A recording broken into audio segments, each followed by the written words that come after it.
अभी अभी मंत्रिमंडल के बारे में बात नहीं हुई है। अभी आपदा के बारे में और जो हमारा पुलिस मॉडर्नाइजेशन है और किसाऊ डैम जो बनना है उसके संबंध में चर्चा। पीएम सर के कुछ बात जो पहले के वीडियो थे और जो प्रेजेंटेशन थे वो सब उन्होंने आज देखे हैं और जो मास्टर प्लान पर जितना काम अभी तक हो पाया है जो और आगे होना है उसकी जो स्टेप बाय स्टेप कामों की प्रगति है उसके बाद समय पर केदारनाथ जी का तो पहले से ही जो है वो चाहे वर्चुअल हो चाहे ड्रोन के माध्यम से लगातार उसकी समीक्षा करते रहते हैं। और आज केदारनाथ जी के साथ साथ बद्रीनाथ का जो मास्टर प्लान पर काम हो रहा है उस मास्टर प्लान पर भी चर्चा हुई और साथ में जो कल्चर डिपार्टमेंट है उसने भी बहुत रास्तों में से लेकर शंकराचार्य जी की जो समाधि है उस पर बहुत सारे काम कल्चर डिपार्टमेंट के पुरातत्व विभाग के अनुसार होने हैं।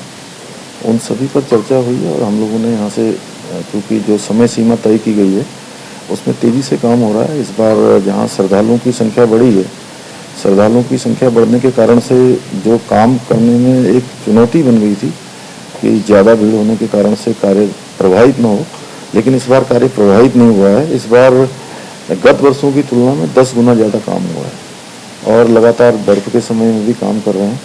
और जो इसका हम लोगों ने लक्ष्य लिया है कि दिसंबर 2023 तक संपूर्ण कार्य पूरे कर लिए जाए।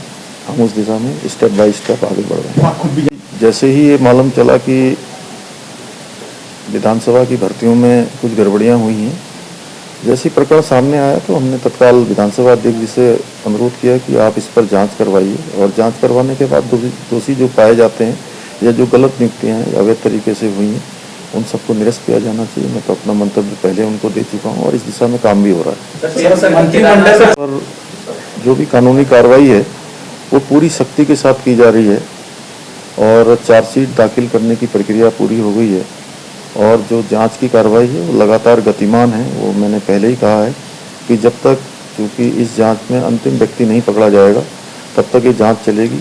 2014-15 से लेकर लगातार उसमें घपले घोटाले और प्रश्न पत्र आउट होना, नकल कराना, पेन ड्राइव पर नकल होना, ये सब काम चलता रहा है।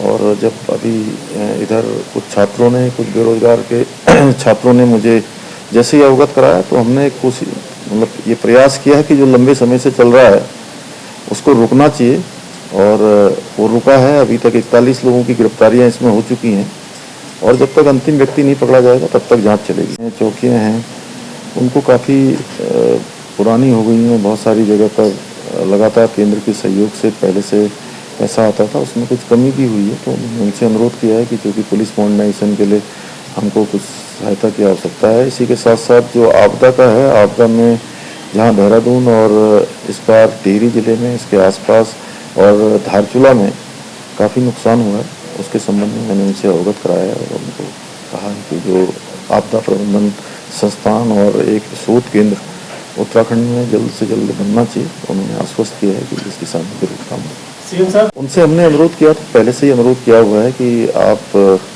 एक बार स्थलीय निरीक्षण भी कर लेंगे और देखेंगे भी और निकट भविष्य में उनका कार्यक्रम बनेगा। ठीक है।